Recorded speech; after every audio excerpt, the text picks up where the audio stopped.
Ne vous inquiétez pas, monsieur, l'enquête suit son cours. Je saurai trouver les mangas qui correspondent à chaque youtubeur. Je vous laisse. Hey, bonsoir à tous et bienvenue pour cette nouvelle vidéo. Et aujourd'hui, laissez-moi vous raconter une histoire.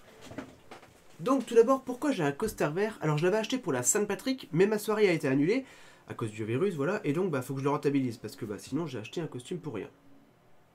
Mais laissez-moi vous parler de cette enquête. Il n'y a pas longtemps, je me suis posé une question, quel manga représentait le plus les goûts de chaque youtubeur? Donc je me suis dit, je vais demander aux youtubeurs de m'envoyer 2 mangas qui représentent vraiment leur passion, qui représentaient vraiment le plus leur mangatech, leur passion, les mangas de leur cœur, les mangas qui représentent beaucoup ce youtubeur ou cette youtubeuse. Et donc la première victime de mon enquête fut Marie l'Otaku. Le lien de sa chaîne sera dans la description et à la fin de la vidéo, voilà. Et donc je lui ai demandé de m'envoyer 2 mangas qui représentaient vraiment ses passions, les mangas qui la représentaient. Et en échange, je lui ai envoyé 2 mangas qu'elle n'avait pas lus qui représentaient vraiment mes mangas favoris. Voilà, qui me représentaient la majorité de ma mangatech. Et comme tu l'as vu dans le titre, le premier manga qu'elle m'a forcé à lire fut The Promised Neverland, les 2 premiers tomes. Comme vous le savez, je suis un petit con, et quand tout le monde me parle d'un manga, je le commence pas. Parce que je me dis, ouais, voilà, il y a trop de hype et tout, je préfère attendre que, à tête reposée, que les gens me disent réellement si c'est bien ou pas. Et donc, effectivement, The Promised Neverland, j'avais commencé à lire chez Ultimate Manga, mais j'ai jamais réellement approfondi le manga. J'avais lu un chapitre, voilà. Donc, avant de vous dire ce que j'en ai pensé, je vais vous raconter un petit peu l'histoire. The Promised Neverland nous raconte l'histoire d'un orphelinat, Greatfield House. Un orphelinat où les enfants sont heureux, épanouis, il y a 38 enfants, mais un orphelinat très strict. Toute leur vie, leurs journées sont vraiment calculées. Que ce soit le réveil, que ce soit le petit-déj, que ce soit leurs tests journaliers, parce que tous les jours ils ont un test, leurs heures de repos, leurs heures... Voilà, tout est vraiment calculé minute par minute. Et l'orphelinat est aussi strict au niveau de l'autorisation de se déplacer. Ils n'ont pas le droit d'aller au-delà de la forêt. Ils n'ont pas le droit de passer les grilles de l'orphelinat, voilà. Tout est vraiment prévu pour qu'ils ne sortent pas de l'orphelinat. Les enfants vont de leur premier jour à 12 ans. Le tout surveillé par leur maman, voilà, donc leur maman adoptive. Et un jour, une petite fille est adoptée.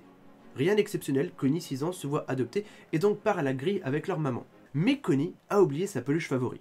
Les 3 meilleurs éléments de l'orphelinat, à savoir Emma, Ray et Norman, qui ont d'ailleurs les notes maximales à tous les tests, se disent « Oh non, elle a oublié sa peluche, vite, faut lui ramener ».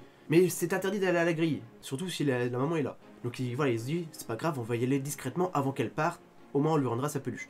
Donc c'est Norman et Emma qui partent à la grille comme ça avec la peluche, se dépêcher avant que Connie ne parte. Et c'est là qu'ils découvrirent l'effroyable vérité sur l'orphelinat.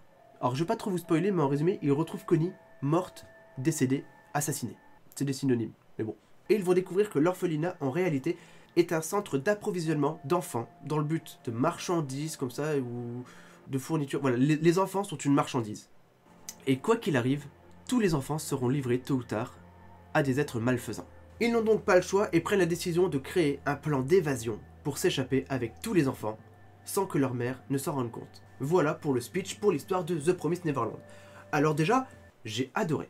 J'avais jamais lu The Promised Neverland, j'ai adoré ce manga, il est incroyable. C'est un prison break Death Note. Ouais, dès l'instant que c'est stratégique, je dis toujours Death Note, mais parce que Death Note c'est vraiment de la stratégie, c'était l'un des précurseurs, l'un des piliers des mangas stratégiques pour moi. Et The Promised Neverland c'est exactement pareil. Ils vont devoir prévoir l'heure, le plan, les fournitures, comment réussir à choper les objets sans que la mère s'en rende compte. Ils vont essayer de manipuler psychologiquement leur mère pour essayer de s'échapper sans qu'elle s'en rende compte. Le truc c'est que leur mère est au courant que 2 personnes ont enfreint les règles et sont allées à la grille. Donc leur mère est en train de faire une enquête pour trouver quel enfant est au courant. C'est une guerre psychologique entre les enfants et la maman. Ce manga est génial. Alors je l'avais jamais lu et je le regrette totalement. Et donc je me suis juste après acheté le tome 3, 4, 5, 6 de The Promised Neverland. Pour l'instant j'ai lu que le 3 et 4. Voilà, 5, 6 sont un petit peu là-bas, je ne les ai pas encore lus. Cette série est incroyable. D'ailleurs je me suis acheté le coffret des tomes 4 à 6. Voilà. Donc du coup je pourrais les ranger dedans une fois que je les aurai lus. Niveau des dessins, c'est super bien foutu, il y a beaucoup de maîtrise de tout ce qui est base, de l'effet d'ombre, l'effet de profondeur comme ça. C'est un dessin à la fois sérieux, strict et beaucoup de positivité. Parce que la petite Emma, elle est toujours souriante. Parce qu'il faut être souriant dans la vie. J'ai vraiment beaucoup aimé le dessin, j'ai beaucoup aimé le scénario. Ce manga est génial. Je vais me prendre tous les The Promised Neverland maintenant. Donc merci beaucoup Marie. Donc voilà pour The Promised Neverland, petite découverte incroyable. Et c'est vrai que j'étais vraiment surpris. Mais un seul manga ne suffit pas pour connaître les goûts de Marie l'Otaku. Je lui ai donc demandé un 2e manga.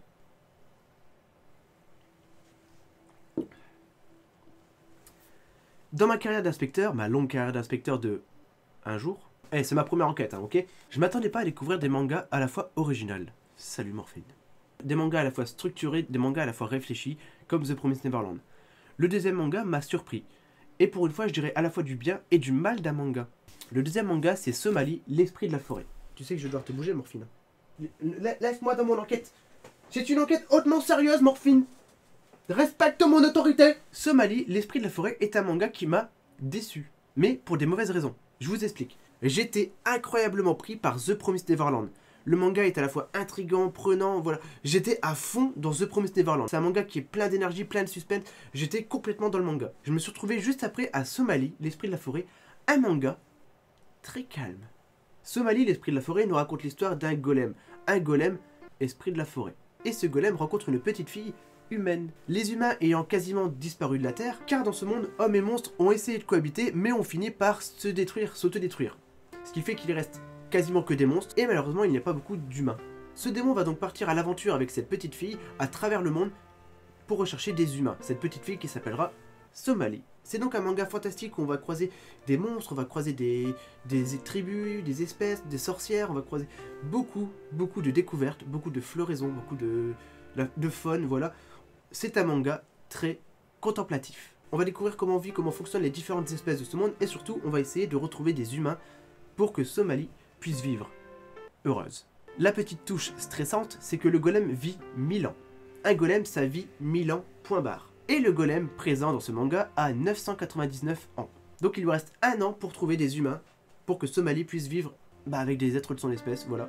Alors effectivement, le manga est très intéressant, il est très beau, il est très doux, et j'ai bien aimé le manga. Les dessins sont plutôt stables, ils sont plutôt agréables. Il y a même des planches bien originales avec beaucoup de créativité, mais le manga est très calme. Comparé à The Promised Neverland juste avant, j'ai trouvé le manga incroyablement calme.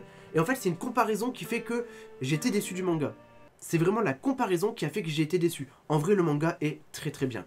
J'ai bien aimé une chose, c'est qu'on va se poser à la fois du côté des hommes que des monstres. Au début, on va croire que les monstres sont mauvais, que les monstres mangent les humains, que les monstres sont des saletés, des sales bêtes. Voilà. Au début, on va vraiment être contre les monstres. Et après, on va croiser les sorcières qui ne sont pas considérées comme humaines, et on va découvrir l'histoire d'une petite sorcière. Cette sorcière avait vécu dans un village humain, et avait appris à découvrir comment fonctionnaient les hommes, comment vivaient les hommes. Et là, on va découvrir que les hommes, quand ils ont peur, n'hésitent pas à agresser, à tuer et à torturer les monstres. Qui est plutôt vrai d'ailleurs.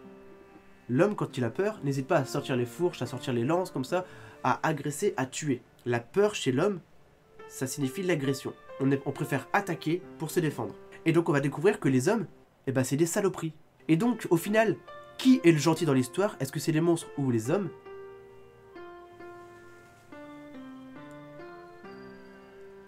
Là est la question. C'est un manga qui te fait un peu réfléchir. Tu sais pas vraiment si les hommes sont gentils, si les monstres sont gentils.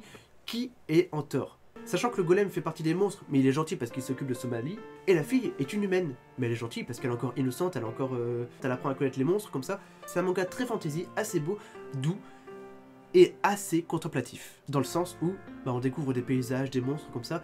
C'est vraiment un manga très posé. Voilà, et donc c'est Somali, l'esprit de la forêt. Donc j'ai lu les 2 premiers tomes, je connais pas la suite pour l'instant. Va-t-on retrouver les hommes pour la petite Somali avant que le golem ne meure? Ça aussi, c'est une bonne question. Et voilà pour la fin de cette enquête. Marie Otaku aime bien les mangas pleins de douceur, assez réfléchis, avec pas mal de réflexions, et à la fois des mangas stratégiques. 2 mangas réellement géniaux, que je vous conseille absolument, plus pour The Promised Neverland, je vais pas vous mentir. Voilà, The Promised Neverland, je l'ai vraiment beaucoup plus apprécié, et donc j'aime beaucoup les goûts de Marie Otaku. Sachant que ces 2 mangas, elle m'a dit que c'était les mangas qui représentaient le plus Marie Otaku. Sur ce, c'est la fin de cette enquête. N'hésitez pas à proposer un autre youtubeur manga, et nous ferons une prochaine enquête.